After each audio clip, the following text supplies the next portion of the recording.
Hello student, છેલ્લા લેક્ચરમાં વિદ્યુત રાસાયણિક કોષ એનો સિદ્ધાંત, એની રચના, એની કાર્ય પદ્ધતિ અને છેલ્લે ક્ષાર સેતુનું કાર્ય, આ બધી આપણે થોડીક વાતો પહેલા લેક્ચરમાં કરેલી છે. હવે કોન્સેપ્ટ બેઝ ઉપર આપણે જો વાત કરીએ તો તમારી પાસે આટલા મુદ્દા અત્યારે ક્લિયર હોવા જોઈએ. બરાબર? ઘણા બધા મુદ્દા છે, હું બોર્ડમાં જે પ્રમાણે લખું અથવા બોલું એ પ્રમાણે તમે ખાસ નોટની અંદર લખતા રહેજો. હું બોલું એ પ્રમાણે તમે ક્લાસમાં જ બેઠા છો મારી સામે, એ જ રીતે હું તમને મુદ્દા લખાવીશ. દરેક વિદ્યાર્થી નોટ અથવા ફૂલસ્કેપ અને પેન સાથે રાખે. બરાબર? અને ટાઇટલ લખે કી પોઈન્ટ્સ.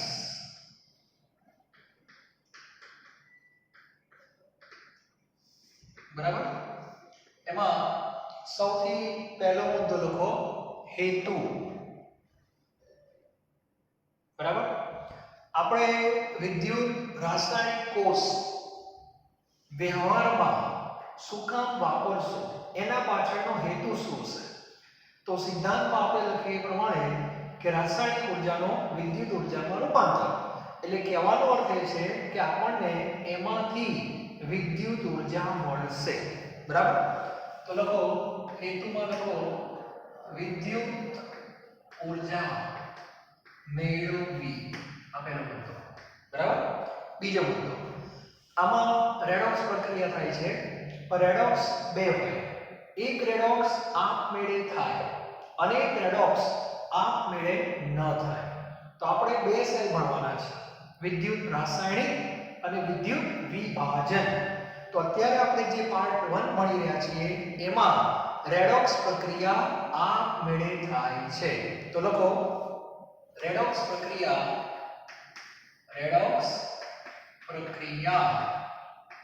આપમેળે થાય. બરાબર? અને રેડોક્સ પ્રક્રિયા આપમેળે થાય તો ઉષ્મા ગતિશાસ્ત્ર એવું કહે છે કે મુક્ત ઉર્જાનો ફેરફાર ઋણ હોય. મુક્ત ઉર્જાનો ફેરફાર ઋણ એટલે <0 અથવા મુક્ત ઉર્જા ઘટે. આ બંનેનો અર્થ એક જ થાય. આપણે આવું ભણી લીધો. બરાબર? તો આ મુદ્દો તમારો ક્લિયર હોવો જોઈએ. ત્યારબાદ બીજા કેટલાક મુદ્દા જે હવે હું તમને લખાવું છું એ પણ લખો. જે વિદ્યુત ધ્રુવ પર લખતા જાઓ, જે વિદ્યુત ધ્રુવ પર ઓક્સિડેશન થાય તેને એનોડ કૌંસમાં લખજો માઈનસ, અને જે વિદ્યુત ધ્રુવ પર રિડક્શન થાય તેને કેથોડ કહે છે. એટલે એનોડ કોને કહેવાય, કેથોડ કોને કહેવાય ખબર હોવી જોઈએ. યાદ રાખજો, રિડક્શન હંમેશા કેથોડ ઉપર જ થાય છે. પછી વિદ્યુત વિભાજન હોય કે વિદ્યુત રાસાયણિક હોય. એટલે ઘણીવાર અંગ્રેજીની અંદર, કોલેજની અંદર અમે જ્યારે ટોપિક ભણતા હતા ત્યારે એક શબ્દ આપેલો હતો રેડ કેટ. અને રેડ કેટનો અર્થ એવો થાય છે લાલ બિલાડી. બરાબર ને? ગુજરાતીમાં લાલ બિલાડી. આપણે રેડ કેટ, આને શું પડવાનું આરઈડી. આરઈડી નો અર્થ એવો થાય રિડક્શન. બરાબર? અને સીએટી નો અર્થ થાય છે કેથોડ. એટલે reduction always occurs at cathode. Clear? આ વસ્તુ ક્લિયર હોવી જોઈએ.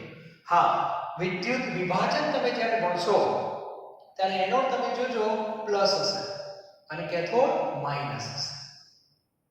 ચિહ્ન બદલાશે પણ રિડક્શન હંમેશા કેથોડ ઉપર જ થાય અને ઓક્સિડેશન હંમેશા એનોડ ઉપર જ થાય. આ વસ્તુ ક્લિયર હોવી જોઈએ. ઓકે?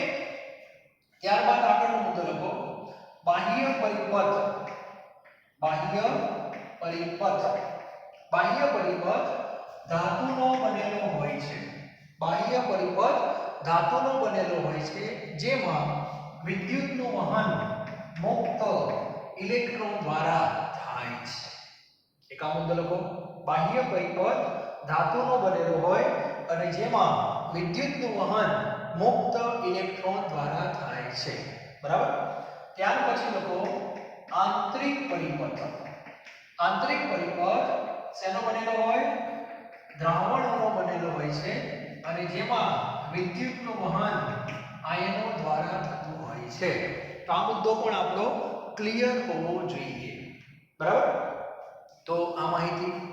ત્યારબાદ વહન ઇલેક્ટ્રોનનું ક્યાંથી ક્યાં થાય? મેં તમને કીધું હતું. વિદ્યુત પ્રવાહનું ક્યાંથી ક્યાં થાય એ પણ તમને ખબર હોવી જોઈએ. તો આગળ લખો. અહીં ઇલેક્ટ્રોનનું વહન, અહીં ઇલેક્ટ્રોનનું વહન એનોડ એટલે માઈનસ, એનોડ થી કેથોડ તરફ થાય છે. અહીં ઇલેક્ટ્રોનનું વહન એનોડ થી કેથોડ તરફ થાય છે જ્યારે વિદ્યુત પ્રવાહ એટલે I, જેને ફિઝિક્સ વાળા રૈવાજિક પ્રવાહ એવું કહે છે. વિદ્યુત પ્રવાહ I નું વહન કેથોડ થી એનોડ તરફ થાય છે. એક આ મુદ્દો પણ લખો. કેથોડ થી એનોડ તરફ થાય છે. ક્લિયર? એટલે વહન ક્યાંથી ક્યાં થાય એ પણ ખબર હોવી જોઈએ. પછી આયનનું વહન ક્યાંથી ક્યાં થયું હતું? તો જમણી બાજુથી ડાબી બાજુ.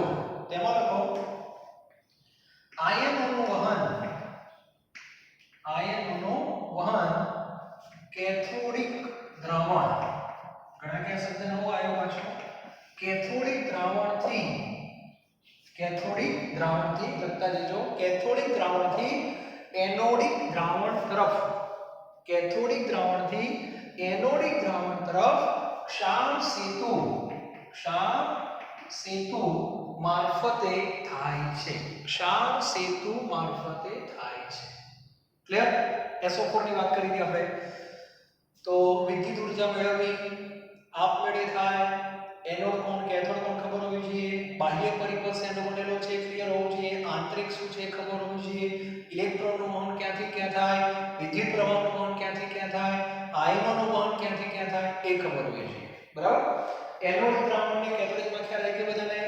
જે વિદ્યુતદ્રવ ધારો કે એનોડના સંપર્કમાં જે દ્રાવણ હોય એને એનોડિક દ્રાવણ એવું આપણે બોલશું અને જે દ્રાવણ કેથોડના સંપર્કમાં હોય એને આપણે કેથોડિક દ્રાવણ એવું બોલવાનું. ક્લિયર? ઓકે. ચલો હજુ ઘણા બધા મુદ્દા છે. ત્યારબાદ આપણે આખી ઘટના જોઈ આગળના લેક્ચરમાં. એમાં વજનની થોડી વાત કરીએ. કોનું વજન ઘટે અને કોનું વજન વધે.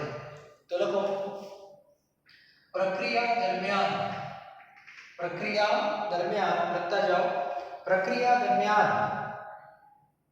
Zn ધાતુની, ઉદાહરણ આપું એક છે ડેનિયલ. Zn ધાતુની પટ્ટીનું વજન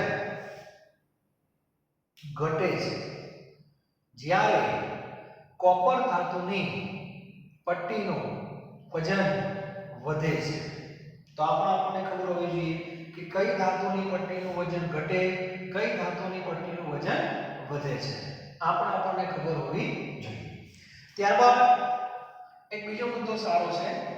ક્યારેક પરીક્ષામાં એવો પ્રશ્ન પૂછાય કે ડેનિયલ કોષ જ્યારે કાર્યરત હોય, તમારી નજર સામે કાર્યરત હોય, ફિલિપ્સનો બલ્બ ચાલુ છે, એવા સંજોગોમાં એવી કઈ ઘટના છે, ફિલિપ્સનો બલ્બ ભૂલી જાઓ ત્યારે, એવી કઈ ઘટના છે જે નરી આંખે જોઈ શકાય?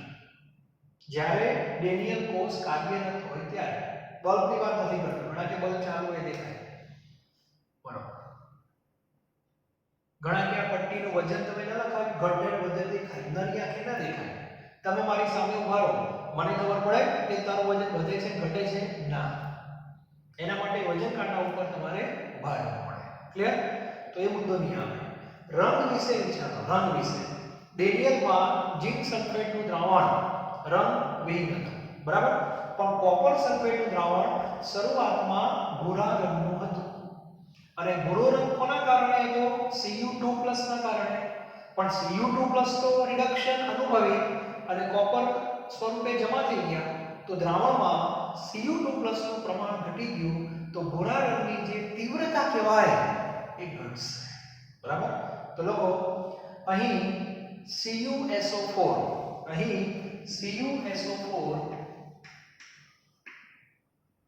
નો જે વાદળી રંગ છે તેની તીવ્રતા ક્રમશઃ ઘટે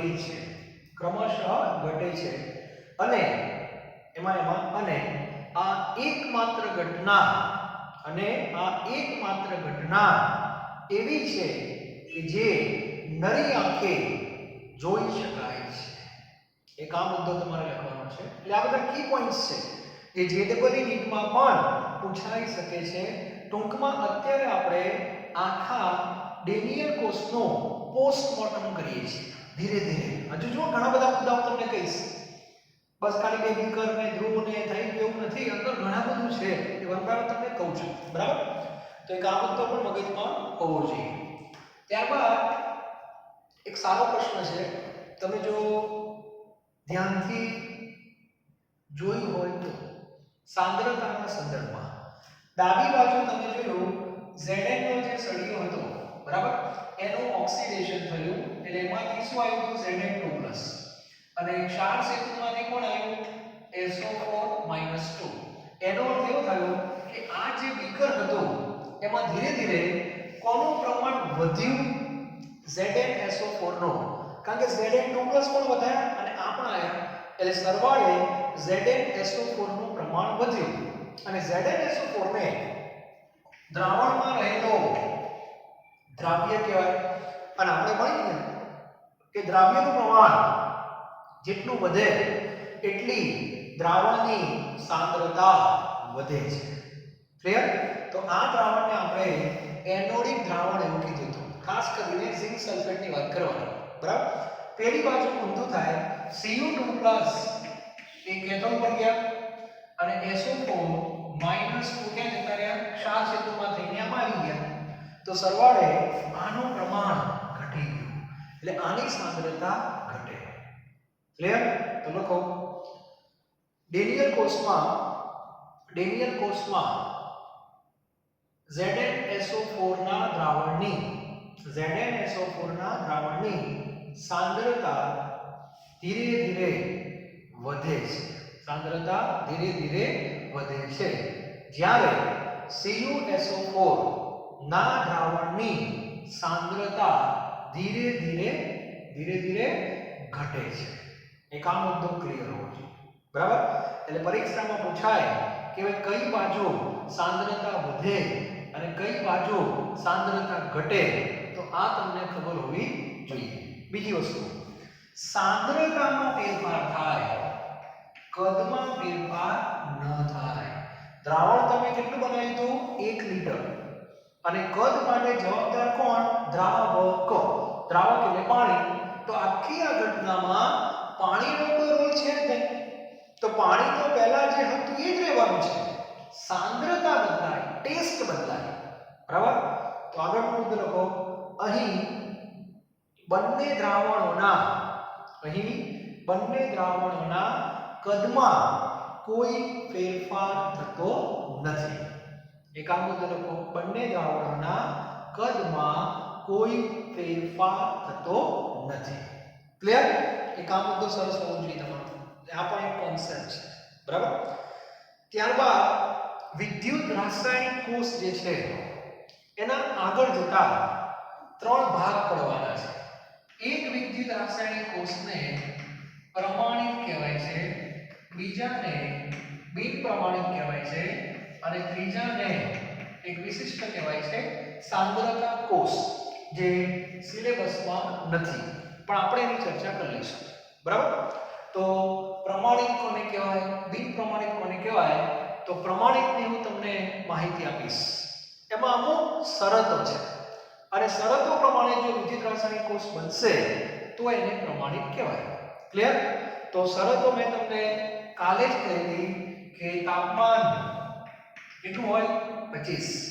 પછી જો કોઈ વિદ્યુત ધ્રુવમાં વાયુનો ઉપયોગ થયો હોય અને એ વાયુનું દબાણ એક વાતાવરણ હોય, એ પણ હોઈ શકે, આગળ આવશે તમારે, અને બંને દ્રાવણોની સાંદ્રતા એક મોલારિટી હોય તો એને પ્રમાણિત વિદ્યુત રાસાયણિક કોષ કહેવાય.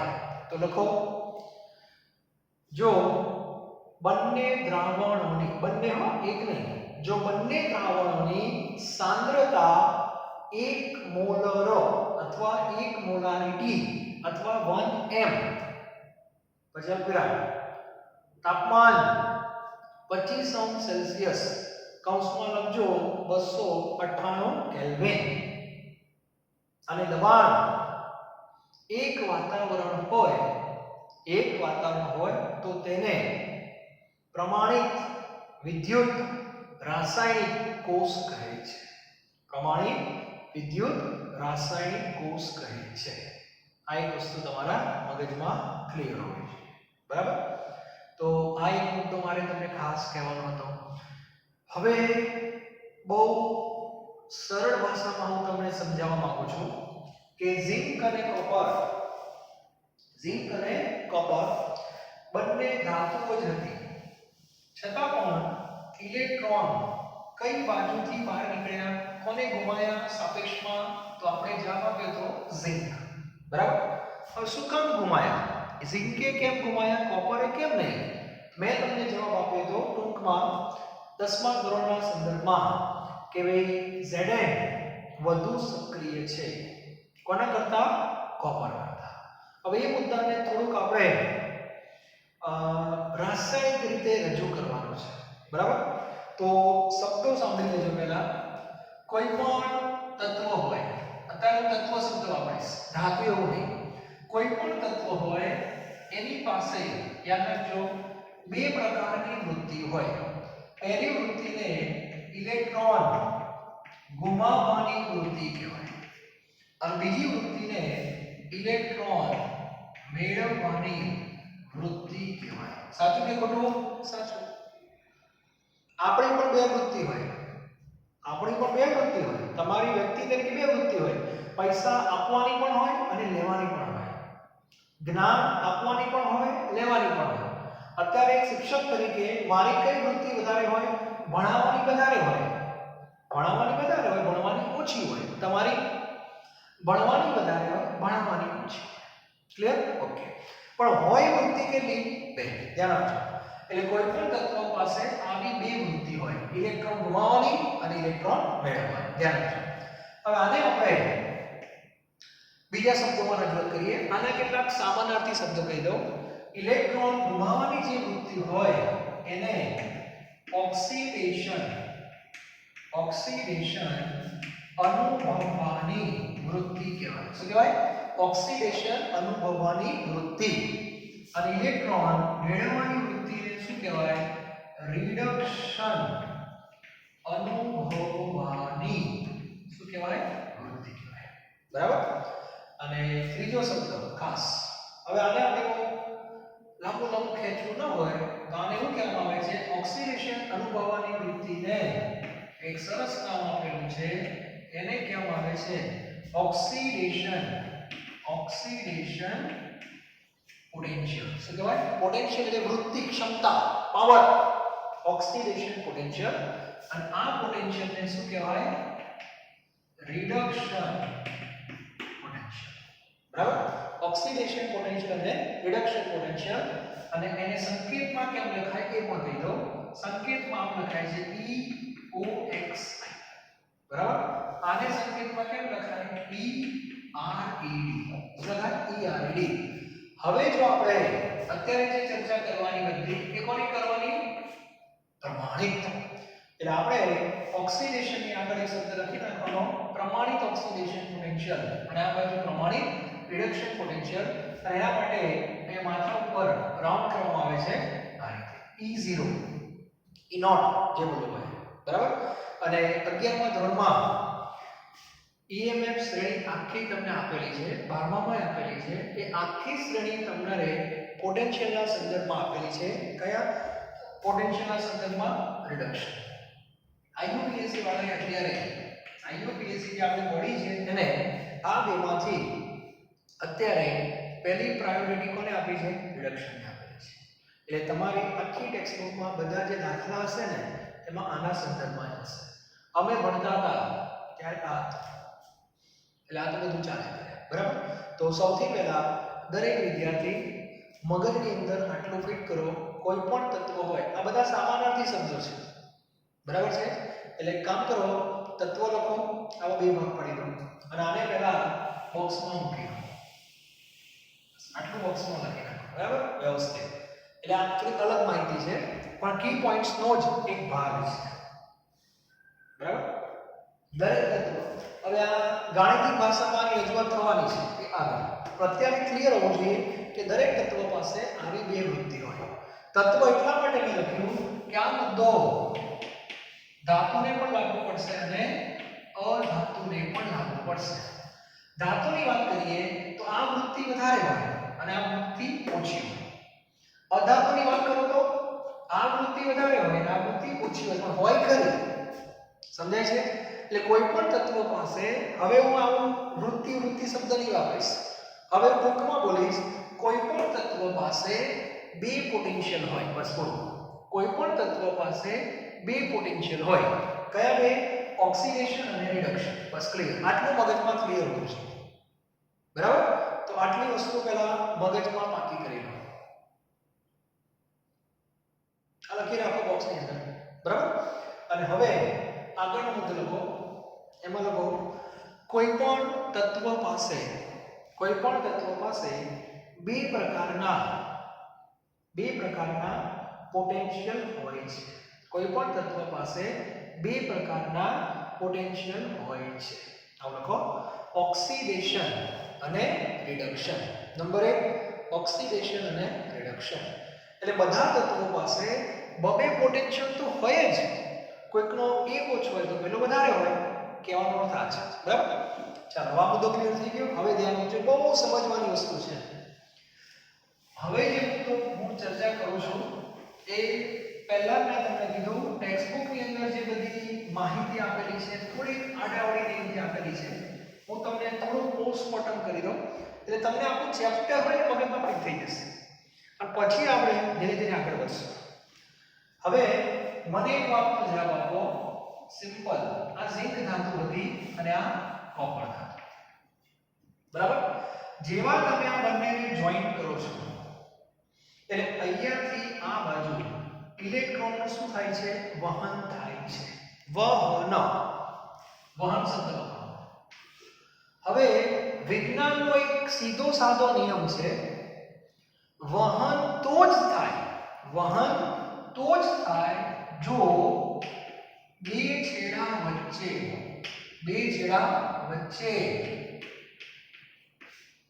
તફાવત ઉત્પન્ન થાય. વહન તો જ થાય જો બે છેડા વચ્ચે તફાવત ઉત્પન્ન થાય. આ સરસ છે. સાચું કે ખોટું? યાદ કરો, તાપમાનની વાત કરો. આપણે બે ધાતુ હતી A અને B બરાબર. બે ધાતુને જેવી તમે સંપર્કમાં લાયા હતા ઉષ્માગતિશાસ્ત્રમાં, જે સંપર્કમાં લાયા રીતે નહીં પણ એમાં આ રીતે હતી જોઈન્ટ કરી દો ત્યારે ઉષ્માનું વહન થયું હતું આમથી આમ. યાદ કરો કેમ? તો આ બે વચ્ચે શું ઉત્પન્ન થયું હતું? તાપમાનનો તફાવત. એટલે વિજ્ઞાનનો એક નિયમ છે, વહન તો જ થાય જો બે છેડા વચ્ચે તફાવત ઉત્પન્ન થાય. નક્કી થઈ ગયું? એનો અર્થ કે આ બે છેડા વચ્ચે તફાવત ઉત્પન્ન થયો છે. આ નક્કી. આ બે છેડા વચ્ચે તફાવત ઉત્પન્ન થયો છે. હવે પ્રશ્ન આવશે કે કોનો તફાવત? આ એક પ્રશ્ન આવશે બરાબર છે. પહેલા તો એ તફાવત છે એને નામ આપીએ આપણે બરાબર. આ ઇલેક્ટ્રોનનું જે વહન થયું એમાં બે છેડા વચ્ચે શું ઉત્પન્ન થયો? તફાવત ઉત્પન્ન થયો. આ તફાવતને ફિઝિક્સમાં શું કહે છે? વીજ સ્થિતિમાનનો તફાવત. આવું ફિઝિક્સમાં કહે છે. પણ કેમિસ્ટ્રીમાં આ તફાવતને શું કહે છે? Cos potential. શું કહેવાય? કોસ પોટેન્શિયલ કહેવાય. અને કોસ પોટેન્શિયલ જે છે એને અસર કરતા ત્રણ પરિબળો છે. એક પરિબળ છે વિદ્યુત ધ્રુવોની પ્રકૃતિ આવે છે, બીજું પરિબળ છે સાંદ્રતા અને ત્રીજું પરિબળ છે તાપમાન. આ ત્રણ પરિબળો અસર કરે છે. એનો અર્થ કે બે છેડા જે ખરા બે છેડાના વિદ્યુત ધ્રુવ અલગ અલગ હોય, અલગ અલગ છે જો.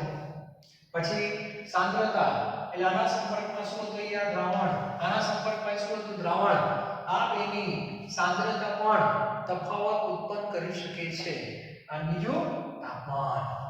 આ ત્રણ પરિબળો કોષ પોટેન્શિયલને અસર કરે. બરાબર? તો સૌથી પહેલા મગજમાં એક ક્લિયર હોવું જોઈએ કે ઇલેક્ટ્રોન આમથી આમ ગયો એનો સીધો અર્થ એવો થાય કે બે છેડા વચ્ચે વિસ્થિતિમાનનો તફાવત ઉત્પન્ન થાય છે. લખો આગળનો મુદ્દો.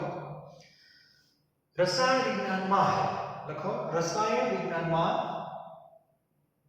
વિદ્યુત રાસાયણિક કોષમાં જે ઇલેક્ટ્રોનનો વહન થાય છે તેના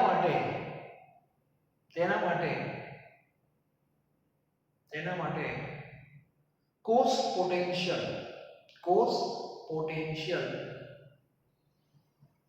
એનો સંકેત લખો E સેલ. સંકેત છે એનો E સેલ. એટલે કે હા તો કંઈક લખેલું છે ઉષ્માગતિશાસ્ત્રમાં. ઓકે, કોષ પોટેન્શિયલ કહે છે. એટલે રસાયણ વિજ્ઞાનમાં વિદ્યુત રાસાયણિક કોષમાં ઇલેક્ટ્રોનનું જે વહન થાય છે, બરાબર, ઇલેક્ટ્રોનનું જે વહન થાય છે તેના માટે કોણ જવાબદાર? કોષ પોટેન્શિયલ જવાબદાર છે. ફિઝિક્સમાં એને તમે વિસ્થિતિમાનનો તફાવત કહો છો અને આ એનો સંકેત છે E સેલ. બરાબર? આગળ લખો કોષ પોટેન્શિયલ ત્રણ પરિબળો ઉપર આધારિત છે. કોષ પોટેન્શિયલ ત્રણ પરિબળો ઉપર આધારિત છે. નંબર 1 વિદ્યુત ધ્રુવોની પ્રકૃતિ. વિદ્યુત ધ્રુવોની પ્રકૃતિ. નંબર 2 સાંદ્રતા અને નંબર 3 તાપમાન. નંબર 3 તાપમાન. આ ત્રણ પરિબળો ભાગ ભજવે છે. બરાબર? હવે આગળનો મુદ્દો. અત્યારે આપણે જે ચર્ચા કરવાની છે એ કયા સાલની હું કરું છું અત્યારે હાલ?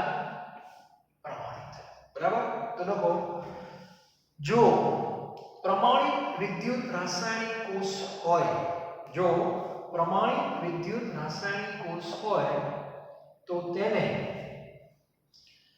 E0 સેલ માથા પર જેવું કરતા તો તેને E0 સેલ વડે દર્શાવાય છે.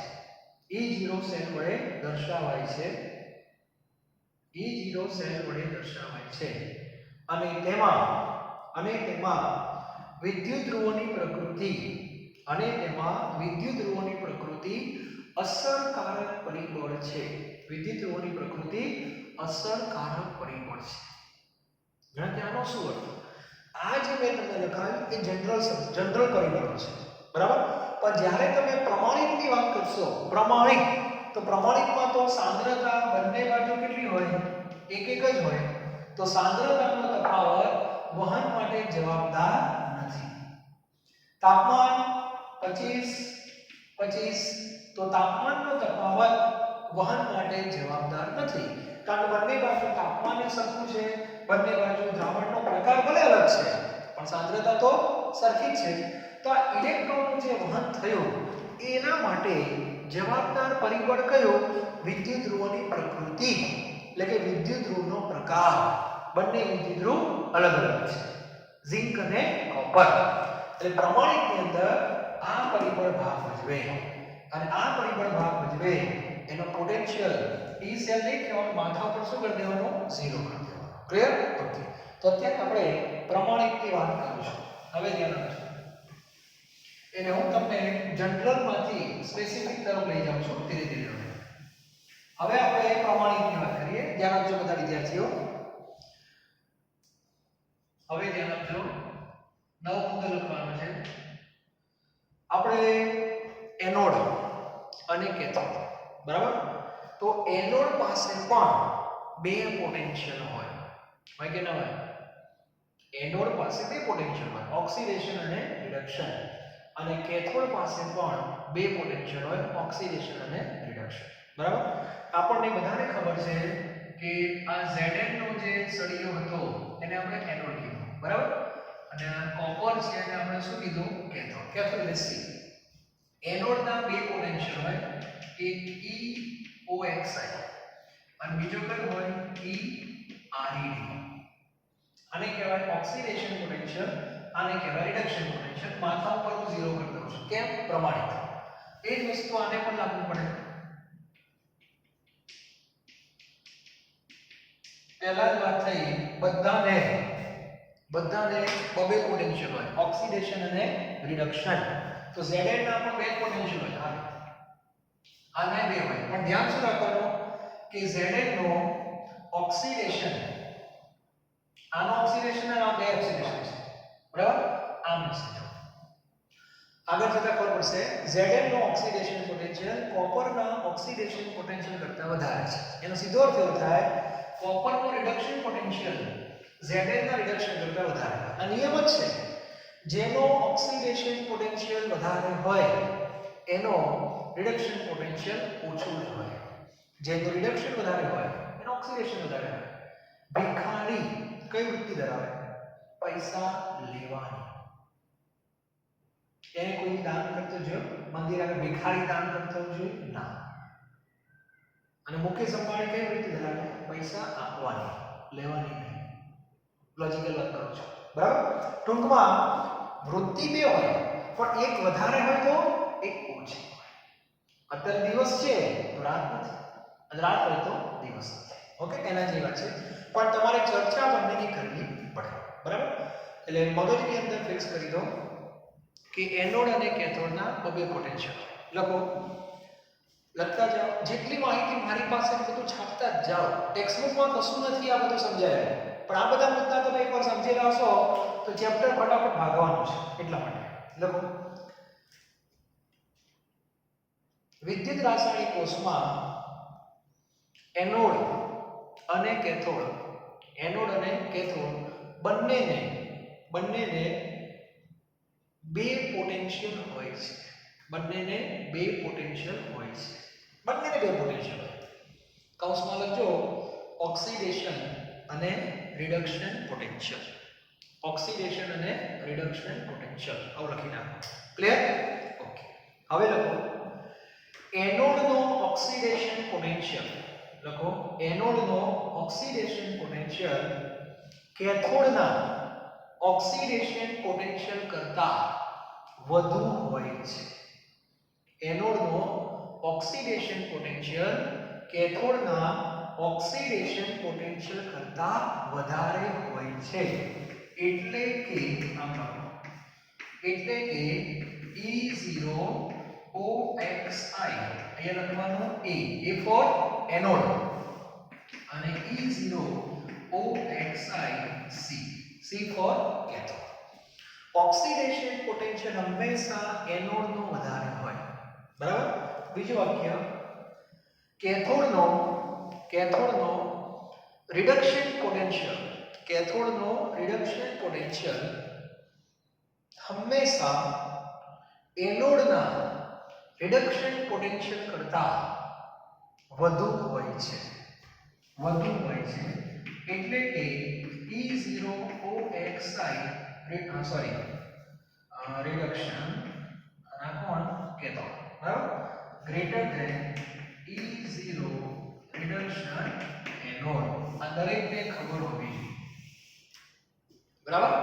ટૂંકમાં તમારી પાસે તફાવતના કેટલા સૂત્રો આવશે? બે આવશે. એક સૂત્ર આવશે ઓક્સિડેશન પોટેન્શિયલના સંદર્ભમાં અને એક સૂત્ર આવશે રિડક્શન પોટેન્શિયલના સંદર્ભમાં, બરાબર? લખો. આમ E0 સેલ સૈદ્ધાંતિક રીતે નીચે પ્રમાણે ગણી શકાય.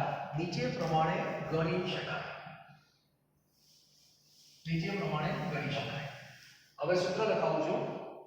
E0 સેલ શું છે બધાને ખબર છે. E0 સેલ એક પ્રકારનો તફાવત છે, બરાબર? અને આ તફાવત આપણે લખવા માટે જઈ રહ્યા છીએ.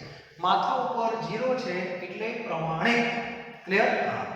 તો આને શું વંચાય? પ્રમાણિક કોષ પોટેન્શિયલ. હવે આ પ્રમાણિક કોષ પોટેન્શિયલના હું કેટલા સૂત્રો લખીશ? બે. તફાવત લખવાનો છે. એનોડ અને કેથોડના સંદર્ભમાં. જો ઓક્સિડેશન પોટેન્શિયલના સંદર્ભમાં હું લખીશ સૂત્ર તો પહેલા એનોડ આવશે પછી કેથોડ આવશે. બરાબર? અને રિડક્શનના સંદર્ભમાં લખીશ તો પહેલા કેથોડ આવશે પછી મોટામાંથી નાનું બાદ થાય. બરાબર? તો E0 સેલ બે રીતે શોધાય. પહેલું સૂત્ર E0 OXI anode minus E0 OXI અને બીજું સૂત્ર E0 સેલ બરાબર E0 RED cathode minus E0 RED anode આ રીતે શોધાય. અને બંને સૂત્ર તમે વાપરો જવાબ સરખો જ આવશે. દાખલા ગણશો ત્યારે ખ્યાલ આવશે. આ બધી ગાણિતિક કિંમતો છે. તમારે શું લેવાનો તફાવત? આ તફાવતમાં ક્યાં લો જવાબ જે આવશે એ સરખો જ આવશે. બરાબર? પણ એક વસ્તુ યાદ રાખવાની, તફાવત લો ત્યારે બંને બાજુ રાશિ સરખી હોવી જોઈએ. Metre minus metre, centimetre minus centimetre. Clear? તો oxidation potential minus oxidation potential આવે. પણ મોટામાંથી નાનું બાદ થાય તો પહેલા એનોડ આવે પછી કેથોડ આવે. અને રિડક્શન લો તો પહેલા કેથોડ આવે પછી એનોડ આવે. આઈયુપીસી વાળાએ કયા સૂત્રને પ્રાધાન્ય આપેલું છે તો નીચેના સૂત્રને. બરાબર? તો આપણે આના સંદર્ભમાં બધી ચર્ચા કરવાની. ક્લિયર? તો આટલું લખી રાખો પહેલા. આ બંને સૂત્રો મેં તમને કહી દીધા. પ્રમાણિત કોષ પોટેન્શિયલ આ છે. કઈ રીતે શોધાય? અને ટૂંકમાં હું આ રીતે બોલું છું A - C અથવા C - C. એટલે A - C બોલો એટલે એનોડ માઈનસ કેથોડ સમજવાનો, C - C બોલો તો કેથોડ માઈનસ એનોડ સમજવાનો. ક્લિયર? ચલો હવે આગળ વધીએ. હવે થોડુંક ડિટેલમાં તમને લઈ જાઉં. જ્યારે મેં તમને ઉષ્માગતિશાસ્ત્ર ભણાવ્યું હતું ત્યારે યાદ કરો ફરીથી એકવાર આ બે ધાતુઓ હતી A અને B. આનું તાપમાન ધારો કે 100, આનું તાપમાન ધારો કે 50. તો આ બેનો તફાવત શું થાય? 50 થાય કે ના થાય? T1 - T2. બરાબર? તો આની અંદર પણ એવું થવાનું છે. બરાબર? ચલો દરેક વિદ્યાર્થી પહેલા સૂત્ર ફરી લખો. E0 સેલ બરાબર હું એકની ચર્ચા કરીશ. બરાબર? E0 સેલ બરાબર E0 REDC minus E0 RED A. ચલો સૌથી પહેલો કેસ લખો શરૂઆત. આ જો તો આ 100 છે અને આ 50 છે. એટલે 100 આના કરતા મોટા કહેવાય. ઓકે. તો શરૂઆતમાં E0 RED cathode greater than E0 RED anode. બરાબર છે? શરૂઆત જ્યારે સેલ કાર્ય થયું પહેલાની વાત છે. જોઈન કરો ત્યારે કેથોડનો રિડક્શન પોટેન્શિયલ વધારે હોય અને એનોડનો રિડક્શન પોટેન્શિયલ ઓછો હોય. આ દેખાય છે. અને એના કારણે શું ઉત્પન્ન થયો? Delta T 50. અહીંયા પણ એવું થવાનું. આપણે શું ઉત્પન્ન થવાનો? E0 cell. અને E0 સેલની જે કિંમત હશે એ કિંમત કેવી હશે? મહત્તમ. ચાલો આ એક મુદ્દો થઈ ગયો. ધ્યાન આપજો. હવે સમજવા જેવું છે. બરાબર? હવે આમાં ઉષ્મા ઊર્જાનો વહન થતો હતો. ઉષ્મા હંમેશા ઊંચા તાપમાનથી નીચા તાપમાને શું કરે? ગતિ કરે. ઉષ્માનું જેમ જેમ વહન થાય એમ આ તાપમાન ધીરે ધીરે ઘટે અને આ તાપમાન ધીરે ધીરે વધે. આ 100 ના શું થઈ જાય? 99. આ બાજુ થઈ જાય 51. બરાબર? અને આ બેનો તફાવત તમે લેવા જશો ડેલ્ટા ટી તો તમારો જવાબ આવશે 48. સાચું કે ખોટું? પહેલો તફાવત કેટલાનો હતો? 100 - 50 એટલે 50. 100 ના 99 થયા, 50 ના 51 થયા, 9 માંથી 1 જાય તો 8, 48 થયા. એનો અર્થ એવો થાય કે જેમ જેમ પ્રક્રિયા ચાલુ થાય એમ જે મોટો હતો એ નાનો થાય, જે નાનો હતો એ મોટો થાય અને તફાવત ધીરે ધીરે ઘટતો જાય. બરાબર? તો આ જે મુદ્દો છે એને શું કહેવાય? કાર્યરત. બરાબર? જેમ જેમ પ્રક્રિયા થાય એમ કેથોડનો રિડક્શન પોટેન્શિયલ ઘટતો જાય. જે મોટો હોય ઘટતો જાય. બરાબર? અને એનોડનો રિડક્શન પોટેન્શિયલ વધતો જાય.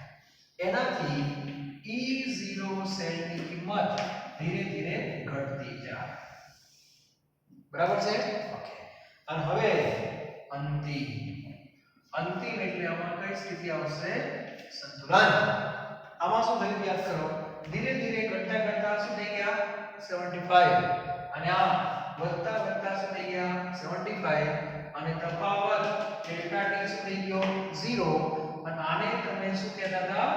ઉષ્મીય સંતુલન. આને શું કહેતા હતા? ઉષ્મીય સંતુલન. બરાબર? તે જ વસ્તુ યાદ થવાની. અમુક સમય પછી કેથોડનો રિડક્શન પોટેન્શિયલ અને એનોડનો રિડક્શન પોટેન્શિયલ આ બંને સરખા થઈ જાય. અને આ બંને સરખા થઈ જાય તો E0 સેલ 0 થાય. આ સ્થિતિને સંતુલન કહેવાય. ફિલિપ્સનો બલ્બ બંધ થઈ જાય. ખ્યાલ આવી ગયો? તો આ મુદ્દા પણ ખબર હોવા જોઈએ. આ બધું ટેક્સ્ટ બુકમાં ક્યાંય આપેલું નથી. બરાબર છે? એટલે તમારે નાની નાની વાતો પણ આની અંદર સમજાવવાની છે. ખ્યાલ આવી ગયો? એટલે આ મગજની અંદર આ વસ્તુ ક્લિયર હોય છે.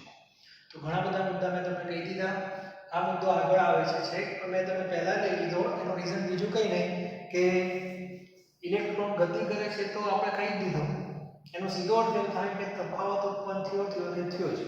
તફાવતને શું કહેવાય? નામ આપી દીધું મેં, કોસ પોટેન્શિયલ. એને અસર કરતા ત્રણ પરિબળો પણ કહી દીધા, વ્યાપક. પણ પ્રમાણિતની જ્યાં સુધી ચર્ચા થતી હોય ત્યાં સુધી ત્રણમાંથી એક જ પરિબળ અસરકારક હોય છે. અને કયું? વિદ્યુત ધ્રુવોની પ્રકૃતિ. અને વિદ્યુત ધ્રુવોની પ્રકૃતિ એટલે બીજું કંઈ નહીં, એનોડ અને કેથોડ. અને એનોડ અને કેથોડના બે પોટેન્શિયલ આના માટે જવાબદાર છે. અને બે પોટેન્શિયલમાંથી કયા પોટેન્શિયલને મહત્વ આપવાનું એ IUPAC વાળાએ નક્કી કરી દીધું. કોને મહત્વ આપવાનું? રિડક્શન પોટેન્શિયલને. તો E0 સેલનું આ સૂત્ર આપણે આગળ લઈ જઈશું. બરાબર? અને આ સૂત્રના સંદર્ભમાં આ એક સામાન્ય ચર્ચા છે, એ પણ દરેકને ખબર હોવી જોઈએ.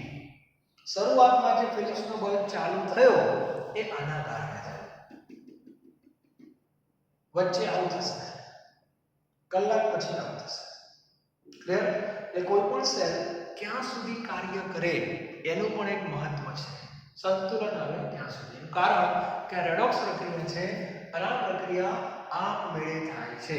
અને ભૂતકાળમાં આપણે ભણી ગયા આપમેળે થતી પ્રક્રિયાઓ સંતુલન થવાની દિશા તરફ આગળ વધે છે. બરાબર? તો આ બધા મુદ્દા બહુ અગત્યના છે. અને છેલ્લો મુદ્દો તમને ખાલી કહી દઉં. બરાબર? સાંદ્રતાના સંદર્ભમાં છે અને થોડું કરંટ વિશે પણ માહિતી આપી દઉં તમને. આપણે બેટરી શું કામ વાપરીએ? તો વિદ્યુત ઉર્જા મેળવવા માટે. તો વિદ્યુત ઉર્જા આટલી મળી તો અંદર સાંદ્રતામાં શું ફેરફાર થાય ખબર હોવી જોઈએ. બધાને રેડોક્સ પ્રક્રિયા ખબર છે. Zn સોલિડ એમાંથી શું બન્યું? Zn+2. બરાબર? અને જમણી બાજુ Cu+2 માંથી શું બન્યું? C. આ બધાને ખબર છે. હવે મને જવાબ આપજો. બાહ્ય પરિપથમાં Zn માંથી Zn2+ બન્યા. સાચું કે ખોટું? બધાને ખબર છે. અને આ પ્રક્રિયામાં 2 મોલ ઇલેક્ટ્રોન છૂટા પડે છે. બરાબર? અને આ 2 મોલને લઈ Cu2+ એમાં જાય છે, Cu માં જાય છે. આ બધાને ખબર છે. એનો અર્થ કે આખી જે આ ઘટના બની આ રીતે જો બની તો બહાર કેટલા ઇલેક્ટ્રોન આવે? 2 મોલ. બરાબર? એટલે બહાર કેટલા ઇલેક્ટ્રોન આવશે? 2. આ બધા જોઈ રહ્યા. અહીંથી કેટલા ઇલેક્ટ્રોન બહાર આવ્યા? 2 મોલ ઇલેક્ટ્રોન. બરાબર? હવે લખો છેલ્લો મુદ્દો. જો પ્રમાણિત ડેનિયલ કોષમાંથી 2 મોલ ઇલેક્ટ્રોન આને શું કહેવાય? 2F કહેવાય. 2F એટલે 2 ફેરાડે બરાબર 2 ગુણ્યા 96500 કુલમ. આ બધાનો અર્થ એક જ થાય. જો બાહ્ય પરિપથમાંથી 2 મોલ ઇલેક્ટ્રોન બરાબર 2 ફેરાડે બરાબર 2 ગુણ્યા 96500 કુલમ વિદ્યુત ભાર બહાર નીકળે, લખો બહાર નીકળે તો ZnSO4 ના લખજો ZnSO4 ના દ્રાવણમાં Zn+2 1 મોલ વધે, 1 મોલ વધે અને CuSO4 ના દ્રાવણમાં Cu+2 1 મોલ ઘટે. વધે ઘટે આગળ મેં કીધું તમને, બરાબર? પણ એની સંખ્યા આપી કેટલું વધે કેટલું ઘટે. આ 1 મોલ કેમ લખ્યું મેં? તો આપણે પ્રક્રિયા શું લખીએ છીએ યાદ કરો. પ્રક્રિયા તમે આમ લખી Zn માંથી Zn+2 અને 2 ઇલેક્ટ્રોન 11મા ધોરણમાં તત્વ યુનિટી ભણી ગયા. આ 1/2 એટલે બહાર કેટલા ઇલેક્ટ્રોન આયા? 2 મોલ. 2 મોલ ને 2 ફેરાડે કહેવાય. 2 ફેરાડે ને 2 ગુણ્યા 6 500 કુલમ કહેવાય. તો બહાર જો 2 ઇલેક્ટ્રોન આવતા હોય, 2 મોલ ઇલેક્ટ્રોન, તો Zn2+ કેટલા હોય? 1 જ હોય. અને આ 1 ક્યાં જાય? દ્રાવણની અંદર જાય. અને આ ઇલેક્ટ્રોન લેવા માટે જમણી બાજુના દ્રાવણમાંથી Cu2+ આવે કે ના આવે? તો આ પ્રમાણ કેટલું છે? 1/2. તો 2 મોલ ઇલેક્ટ્રોન મેળવવા માટે 1 મોલ Cu2+ વપરાય છે. અને વપરાય એટલે ઘટે. તો આ ક્લિયર હોવું જોઈએ. તો આ એક સંબંધ તમે ખાસ લખી રાખો.